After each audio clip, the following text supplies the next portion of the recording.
hopping on ice. She can't take heartbreak twice when I'm bringing the heat, yeah.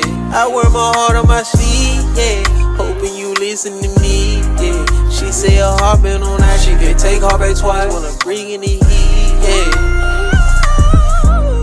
Hey, love is patient, love is kind. What's good with it, y'all? Y'all now tuned in with Donny.P. You now tuned in with Donny.P TV. Donny.P the human watermark is trending topic. No 4th of July, but you know I'm popping, and I'm here to spark some shit up. Hey, we back at it again, man. Think and Grow Rich. Hey, we at Chp.7 with it, organized planning. And in this chapter, it was some major key points that I kind of want to go over with y'all. You know what I'm saying? And if you remember me talking about this, it was also in chapter 2 where he talked about organized planning. And as I was reading, man, I ended up pulling my little book out, you know what I'm saying, jotting down some things to get my goals and plans in order and really, you know, get back to the basics, which is trying to be consistent. I think that's like my mental aspect for this year, is just trying to be consistent. Just build that energy, that currency flow, to get in that flow state. Wake up at the same time every day, do the same thing every day. You know, continue with this YouTube and stuff, man. You know, I ain't gonna say I have a lot going on, but I have a lot going on that I'll be trying to do as one man, you know what I'm saying? But anyways, back to this organized planning, man. I got some stuff marked out up in here.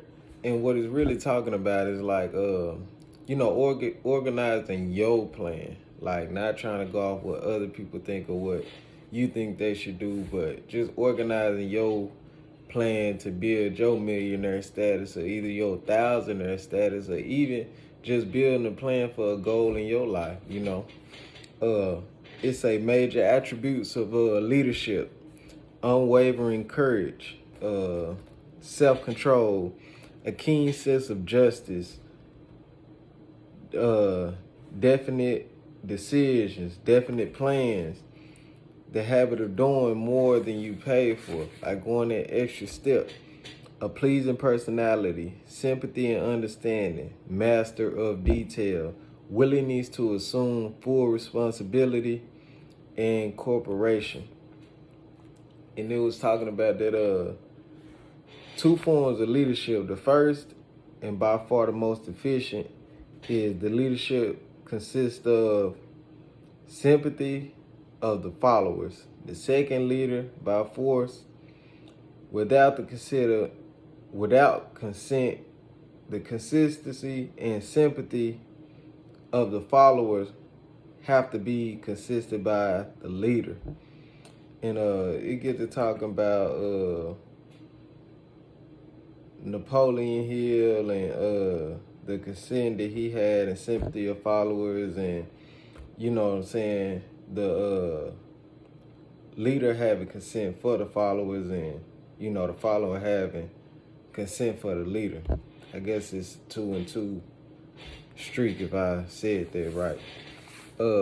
10 major failures of leadership: inability to organize details, unwillingness to render humble services, expectation to pay for what they know instead of what they do with what they know, a fear of competition from followers, lack of imagination, selfishness, intemperance, disloyalty, emphasis of the authority of leadership, emphasis of title. And I could do the 31 failures of leader that he also talked about, but I ain't gonna get into that, you know what I'm saying?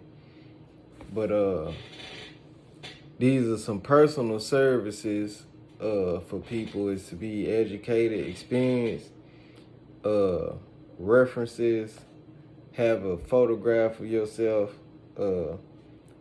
apply for a specific position, state qualifications, offer to go to work on probations, knowledge of your prospective of employees for your business.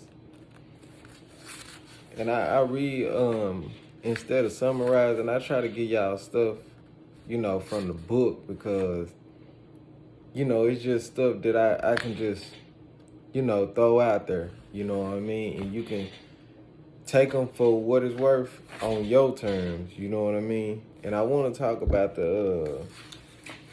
he was talking about a QQS rating, and that's your quality, quantity, and spirit. It's the formula that he uses for corporation that equals the perfect salesmanship of any services. And he talks about the quality. Service should be constructed to mean the performance of every detail in connection with your position in the most efficient manner possible, with the objective for a greater efficient mind. Quantity. Service should be understood that the mean habit of rendering all the services which you are capable of at all times, with the purpose of increasing the amount of service you render as greater skills are developed through practice and experience. Emphasis is again placed on the word habit. Like I was trying to tell you, I'm trying to get more consistent with my daily or morning routine. Spirit of service should be constructed, which means the habit of agreeable, harmonious conduct that induce cooperation from associates and fellow employees. And it talks about the capital value of your services, that you should be a day-to-day go-getter, you know what I'm saying, not a sometime type of person. And also talks about currency ratios and all that type of stuff. What comes if you do this, it earns you 6% of money. All that type of capital value stuff when you render your services on a certain type of term. Then it goes into the 31 major failures, which I'm not going to get into. But that's my wrap up with chapter 7, man. Just organize your plan, stick to your plan, and do it thoroughly and with detail. And put a time set on certain stuff that you want done, and day-to-day attack that plan, whether you have to get up early or stay, up late at night. Do what you got to do to get to where you trying to go, because nobody can get you to where you trying to go but you. And also, you can get a peer group to help you, with your plan, if they willing to cooperate and you willing to compensate. You feel me?